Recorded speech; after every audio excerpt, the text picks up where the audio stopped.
Imagine waking up one morning in 1988. Your computer freezes. Your university's network collapses. Phone lines jam with panic. And no one, not even the Pentagon, knows why.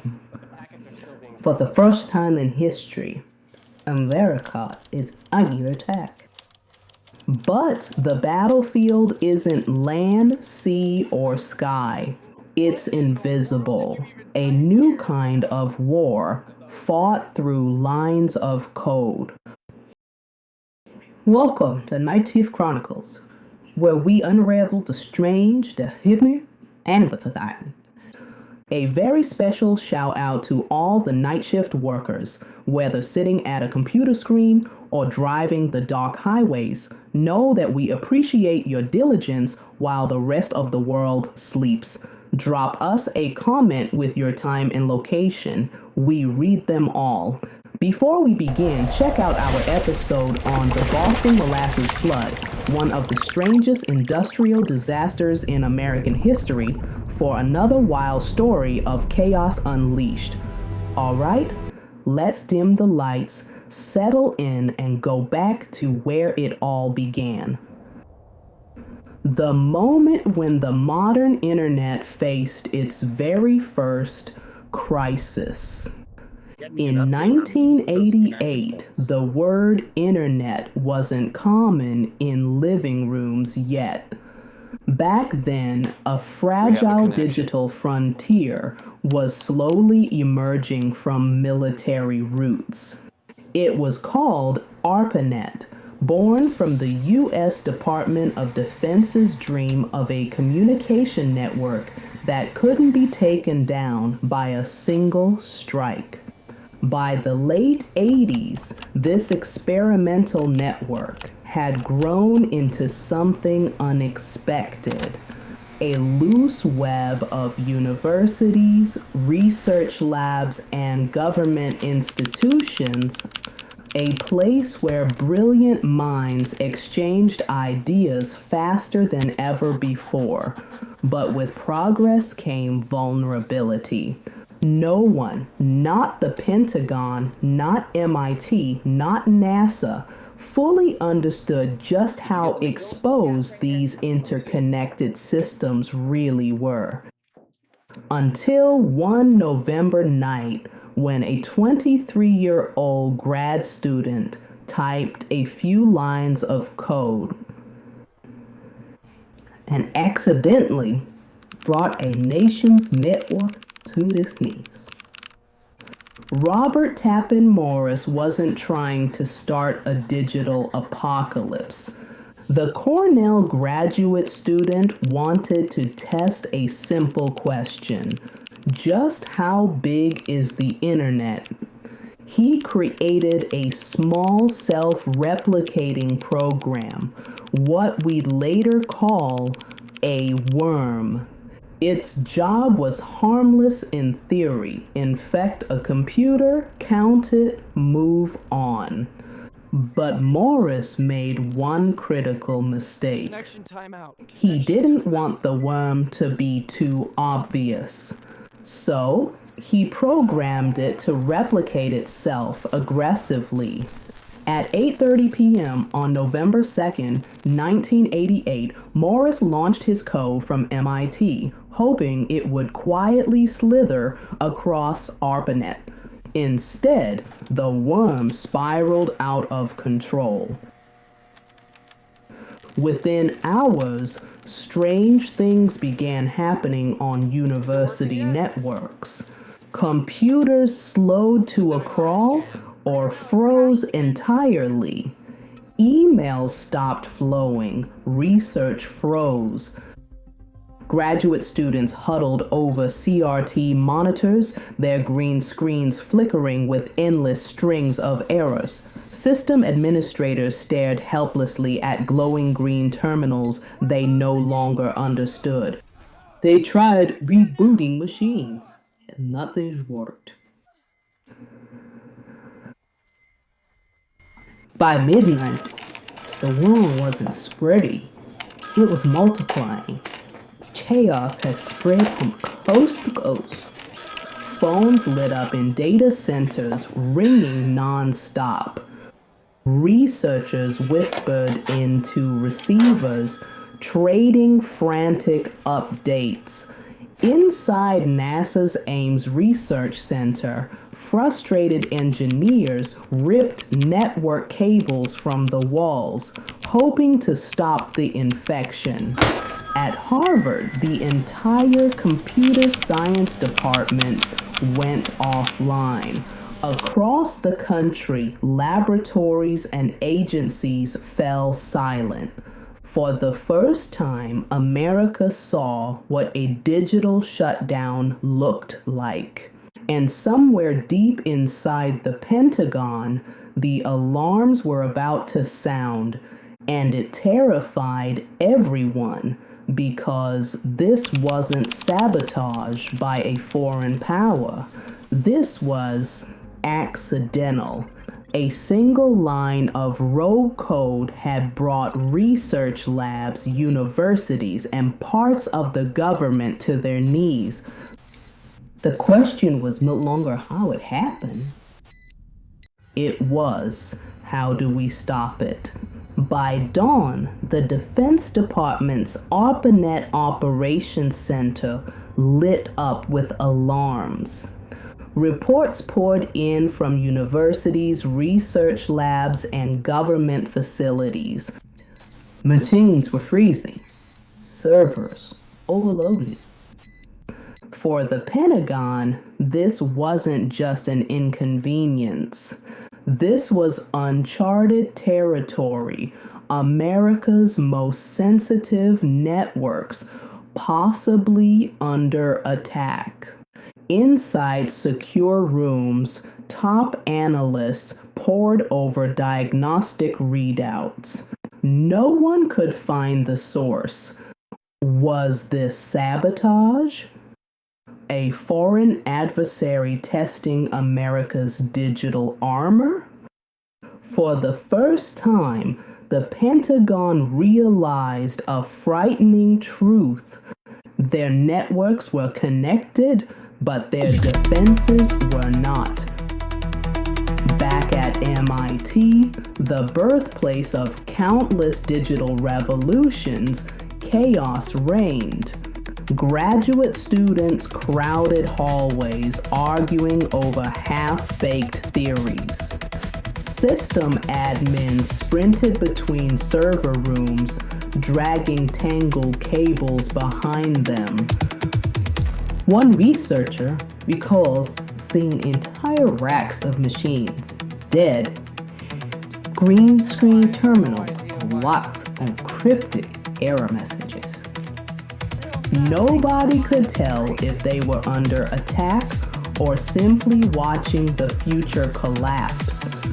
Phone lines jammed with calls from universities up and down the East Coast. Even NASA's Ames Research Center reported being knocked offline. In real time, America's brightest minds were discovering just how fragile their shiny new network really was.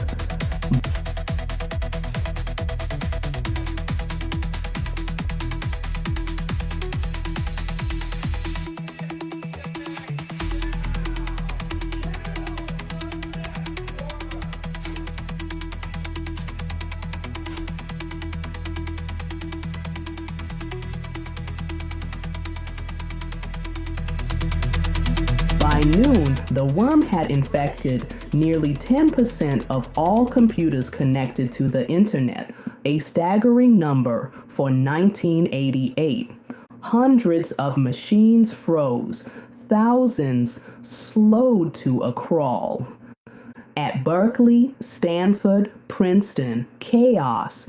Messages screamed across primitive mailing lists. Disconnect now. Cut your links. Kill the network. In Washington, nervous briefings begin stacking up on desks inside the Pentagon and the White House. Was this a Soviet cyber attack? Or something even worse, a ghost in the machine no one understood. By nightfall, one thing was clear: the first internet worm had escaped its cage, and the world's first connected network was spinning out of control. By the second night, the Pentagon activated its first ever digital war room. Inside, analysts from DARPA, NSA, and the Department of Defense crowded around glowing terminals. The question on everyone's mind was simple: was America under attack? Some voices inside the room insisted this had all the hallmarks of a Soviet probe. Others warned against assuming too much. No foreign fingerprints, no evidence of intrusion. Still, the possibility of an enemy test couldn't be ignored. For the first time, the U.S. government confronted a frightening reality. A single invisible program had brought its proudest digital infrastructure to its knees. All across the country, engineers scrambled to isolate infected nodes. Phone trees erupted, late night calls, frantic instructions, desperate guesses. Unplug it, shut it down, kill every connection. For many, it was already too late. At the University of Wisconsin, a systems engineer watched helplessly as his cluster went dark, one machine after another, falling silent like dominoes. At NASA's Ames facility, backups failed. Critical simulations froze midstream. Across ARPANET, the word spread like wildfire: disconnect or be consumed. It was the first time in U.S. history that a national research network effectively shut itself off from the world. By the third day, the media caught wind of the chaos. Reporters latched onto a word that barely existed in the public consciousness: computer virus. Headlines screamed of cyber assaults and digital sabotage. Anchors asked if this was the opening move in a new kind of Cold War. Televised briefings at the Pentagon were tight-lipped. We acknowledge a system incident has occurred. The Department of Defense is actively investigating. No one wanted to admit how little anyone knew. Sir, the Department of Defense is fully committed to transparency and will provide updates as they become available. Phone lines to IT departments jammed. Government agencies scrambled to diagnose the damage. We have a major breach. And across ARPANET, desperate administrators unplugged entire networks, hoping isolation could save them. Behind closed doors, officials feared the truth. If the public realized how fragile this interconnected world was, trust in the entire digital experiment might collapse overnight. In one night, the promise of a hyper-connected future had turned into a nightmare. Behind the scenes, government investigators mobilized. DARPA engineers pored over raw data logs, tracing the worm's origin node by node. Red lines sprawled across giant ARPANET maps as officials pieced together its spread. Leads pointed to MIT, then Cornell. By week's end, the FBI traced the worm to a 23-year-old graduate student at Cornell University, Robert Tappan Morris. He hadn't intended to cripple ARPANET. He wanted to measure its size, see how far his little experiment could travel. Instead, His creation spiraled beyond control, infecting more than 6,000 machines, nearly 10% of the entire network. On December 15th, 1989, Morris became the first person ever convicted under the Computer Fraud and Abuse Act. He was fined, sentenced to community service, and became a reluctant symbol of a new digital age, a pioneer, but not in the way he imagined. The Morris worm forced the U.S. government to confront a terrifying truth. This wasn't just a campus problem, it was a national security threat. Inside the Department of Defense, a crisis meeting convened under fluorescent lights. Could the Soviets be behind this? Was this the first strike in a digital Cold War? Faxes poured in from military bases. Engineers briefed generals. The consensus was chilling. America's networks were dangerously fragile, and no one had a playbook for defending them. In the aftermath, DARPA, NSA, and the Department of Defense created the Computer Emergency Response Team, CERT, the first organized cyber defense task force in U.S. history. This was the birth of modern cybersecurity, forged in panic, tested in chaos. Behind closed doors, classified memos circulated through the Pentagon. If a single worm could do this, what could a nation-state unleash? The Morris worm changed everything. Universities rewrote their security protocols overnight. Password systems evolved. Firewalls, once a theoretical concept, became standard practice. For the first time, programmers and policymakers realized the digital frontier wasn't just revolutionary, it was vulnerable. That lesson still echoes today. In 1988, the worm was just 99 lines of code. Decades later, the panic of 1988 feels like a warning whispered from the past. Back then, the worm crippled 6,000 computers. Today, billions of devices are linked in ways Robert Morris couldn't imagine. Today, entire arsenals of malicious software can be launched with a single keystroke. Back then, ARPANET connected a few thousand machines. Now, billions of devices in every home, every hospital, every power grid, and most critically, woven into every military system from nuclear silos to battlefield drones. The Morris worm didn't just crash computers. It exposed a deeper truth. The more connected we become, the greater the risk we all share. In an always online world, a single flaw can ripple globally in seconds. The Morris worm wasn't the last breach. It was the beginning. 35 years later, that lesson hasn't changed. The first digital panic came and went, but its echoes are everywhere. From ransomware attacks to global cyber warfare, we're still living in the world Robert Morris accidentally revealed.